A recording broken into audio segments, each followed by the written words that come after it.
Hey, it's your boy Jayhardcore, Hardcoreboxingnews, back at you with another boxing segment. Hope everybody's feeling great today.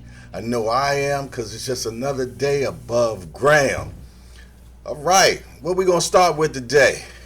I think we're going to go with Charlo and Demetrius Andrade. Now, this rival has been going on for a minute. Now, not just with Demetrius Andrade and Jermall Charlo, but actually it started with Jermell Charlo versus Demetrius Andrade back in 2014. And they're supposed to have been fighting. And what happened was Demetrius Andrade was not happy with the purse split. He is supposed to have been receiving $250,000, and then I think they upped it to $300,000. I'm not sure exactly what Charlo was supposed to be receiving, and he just wasn't. He was like, "Nah, I just don't feel like this is enough money for this type of fight." And there was other people that were on the card that were not titleists that were making more money than he was. So he felt though that, hey, I just can't do it. And the fight wasn't totally agreed upon, but yet he went on and pulled out, and that started this debacle. So moving on, I think it was about 2020 when Demetrius Andrade had moved to Dazn. And when he was at Dazn, Eddie Hearn sent Jermall Charlo, the bigger Charlo at that particular time. Well, he's weight-wise, he's the bigger Charlo. So he sent an offer of almost or at least $7 million for them to fight on Dazn. And Jermall Charlo turned the offer down. So it's been just going back and forth about how, they don't want to fight each other. Jermell or Jermall or Demetrius Andrade, nobody want to fight each other. Now, to give credit to Demetrius Andrade, coming up in the boxing world, he has always been someone that has been avoided. He was extremely great in the amateurs. I think in the amateurs, he was the last one to beat Keith Thurman and a lot of other guys. I mean, Demetrius Andrade had it all, and he's a southpaw as well. And he was just kicking everybody's ass. That's just the bottom line. And he's a very technical fighter. He's good with his feet. He just very intelligent when it comes to boxing. And nobody ever really wanted to fight him. And it translated up into the pros as well.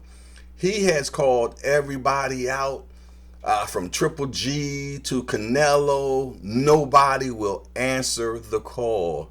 Remember the big thing a couple of years ago, maybe a year ago or 2 years ago, when he bust into Canelo's post conference. And he was like, "Hey, Canelo, when can we fight?" And Canelo was like, "You're a horrible boxer. You're a horrible boxer." And then the the quote that was heard around the world, "You just want payday. You just want payday." And oh man, that stuck with Demetrius Andrade. I mean, and that's when Canelo just started really speaking English. And man, people just loved it and ate it up. But Demetrius Andrade was holding one of the belts that could have actually made Canelo undisputed. So why wouldn't he fight Demetrius Andrade? He's definitely an excellent fighter. He's undefeated. And he's truly been better than a lot of fighters that you've currently already fought. But it ain't about Demetrius Andrade and Canelo. It's about Demetrius Andrade and Jermall Charlo now. And the reason why I bring this up is because Demetrius Andrade have came across the street, as as people say, you know. He is with PBC on a fight-by-fight basis. So, he knows Charlo is over there.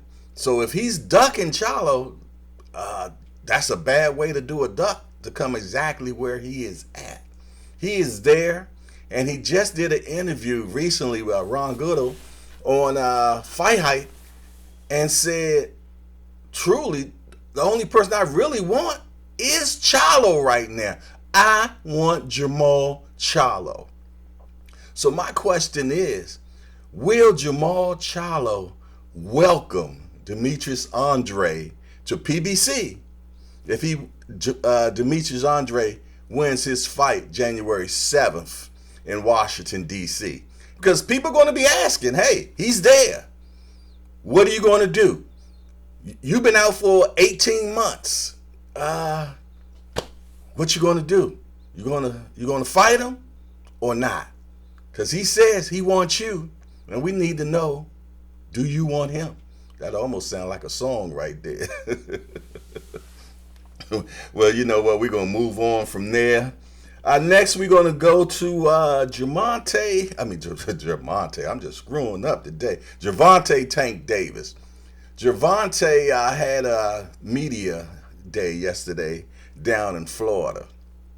And as you know, he got bombarded by the questions that everybody wants to know. And one question was, why do you feel though that Ryan Garcia is juicing? And he was like, well, I think one reason is because he's not taking a tune-up. And I think it's something he said into the preference of, so that way he'll duck VADA testing, yada, yada. He also said that he feels, though, that he is playing it safe, and a few other reasons. I just can't remember exactly what it is right now. But that set off a Twitter war last night with him and Ryan. I'm going to try to pull up. Ain't that crazy? I take my glasses off too, see. They both had a lot of Twitter's texts last night. And I'm going to read some of them off to you. Ryan Garcia said, we all have mental health. First of all, you can't even conjure up a clear sentence. I've boxed my whole life, fought over 200 times. I break a long time ago if it was that I was fearful to fight. You simply have never done your research and simply have a low IQ. Then after that, he says, I think Tank is just dumb and can't hold a conversation for longer than 5 minutes. I mean, Ryan just kept going. Then he said, damn, there should be odds for over and under 4 pages without stuttering. Cats in the hat on only. Gervonta Davis said, you mad. I said, you are mad because I said you're juicing. The truth always hurt. You the dumb F. The paperwork shows it, dumbass. You can't make this stuff up. Nah, you just a bitch, plain and simple. Soft ass little white diva. Whoa, that's what Gervonta said. What was said next? Hold on 1 second. Okay. Next. Nah, he's not Mexican. Mexicans are not bitches from a long shot. Because someone has said, nah, he's not white. He's Mexican. And Tank said, nah, he's not Mexican. Mexicans are not dumb bitches from a long shot. Ryan Garcia says, thank you for exposing yourself as a low IQ individual. You represent delusion. And the sad part, you don't even know how dumb you are. And it just keeps going on and on. Well, they're definitely building up for their particular fight. If it happens, I believe it's supposed to happen in April. I would love to see it. And this all stems from a picture of Ryan Garcia where Tank feels though that he looks extra big than he normally looks normally. And even Calvin Ford said, we know what to look out for. And we see pictures of him prior and pictures of how he is now. And there's just a big transformation. Well, one thing or another, I feel though that if so, Vada will catch it. Vada's normally on top of everything. So I guess they say all the dirt will be found in the laundry. So we will eventually find out if that is happening. Moving on. Inoue in Fulton. I just reported recently that if Inoue moved to the 122 division, he could actually petition for a fight with Stephen Fulton, where since he's the WBO champion at 118, he can come to 122 and become Fulton's mandatory. Well, the WBO went a step further and they made him super champion now, so he can automatically go up to 122 and definitely be able to fight Stephen Fulton. This is a fight I would love to see because I like Cool Boy stuff because he's a technical fighter, he's a smart fighter, he's a dog, and that's not just from me. That's from people that have been in the ring with him, that came up the ranks with him and everything. Everyone says that this is a very intelligent fighter. He can move well, blase, blase. Some people were saying that he had a tough go around with Brandon Figueroa, but he won the fight and even is willing to give him a rematch as well. So he's definitely not ducking any smoke. And we all know what Inoue can do. They call him the monster. You don't get deemed as a monster unless you're truly a monster. And he just won his last fight to become undisputed, the first Asian undisputed champion in history in the 118 division, in any division actually. He's the first to do it. And he did say that he wants to move up next.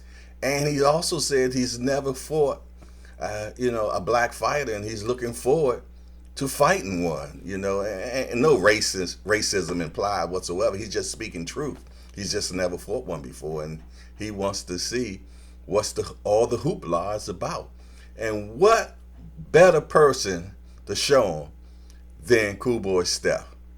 So I'm definitely looking forward to this one as well, and hopefully we get that this year. I'm telling you, man, if half of the fights that supposed to be happening in 2023 happens, oh man, we're going to be truly, truly, truly blessed. Next, Hector Garcia.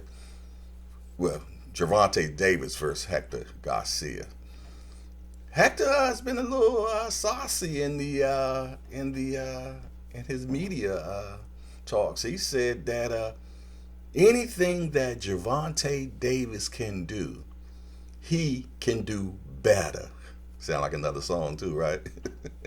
He feels very strong about himself, which a boxer should feel. And he truly feels, though, that he's going to upset Gervonta Tank Davis, and he'll be the one fighting Ryan Garcia. Yesterday, he even quoted and said, "A lot of money has been made on me, and there will be no different January 7th. Basically, he's telling you to go ahead and bet him as the long shot so you can get paid. Man, if something like that could happen, do you know that it will break the internet? that Tank got beat by Hector Garcia? Oh my goodness, man. He would never hear the end of it. I can hear Shakur, I can hear Devin, I can hear them all talking smack heavy to Gervonta Davis if something like that could happen. Well, one thing I can definitely say that Coach Calvin, Gervonta Davis, Coach Kenny, all of them are not taking Hector Garcia as an easy opponent. They are truly grinding. Their conversation is, hey, this guy can fight. Coach Calvin said, hey, the guy's name is Hector. I ain't never met a Hector that couldn't fight. So they are taking him seriously. They are not looking at him as a tune-up. They're training hard. And you know what? He's going to be a first southpaw that Gervonta has fought in a long time. And recently, yesterday, when he was at the media workout yesterday, he had a shiner. And that's because he's been sparring against the lefty. And Tank even said this is the fourth or fifth time that he's been thumbed due to him sparring with a lefty. So they definitely got some work to do. They have some stuff to clean up, how to defend against this lefty and everything. And I just feel, though, that we're going to get a great fight between those two guys, and may the best man win. Last but not least, because I say I'm trying not to keep you all long, because you know I get long-winded when I get to talking about news. I can go forever. Fury versus Usyk. They have agreed to fight. And from my understanding, there's a deadline for the fight to happen by March 4th. And we have not got a destination or a date yet. But they have agreed to fight each other. And I think it's a good fight. It's a good little man against a great big man. I'm going to be truthfully honest. You know what? They both great. There's a great little man and there's a great big man. And normally they say when something like that happens, the great big person normally wins the fight. And one thing about Tyson Fury, he's just huge. He's just a big man, and everybody that has fought him, that's what they talk about the most, about his size and how he knows how to use it against you. Where both of these fighters are very savvy. Fury moves like a middleweight. Usyk, he just know how to work angles. He's technical. He's intelligent. I mean, they both have a lot in their toolbox to win this fight. So I'm looking forward to seeing it. Every fight that I talked about today, I brought them up because I'm very interested in them. And I hope you are too. But you know what? That's all I have for you. And this is Jayhardcore, Hardcoreboxing News. I'm out of here. See you on the next one.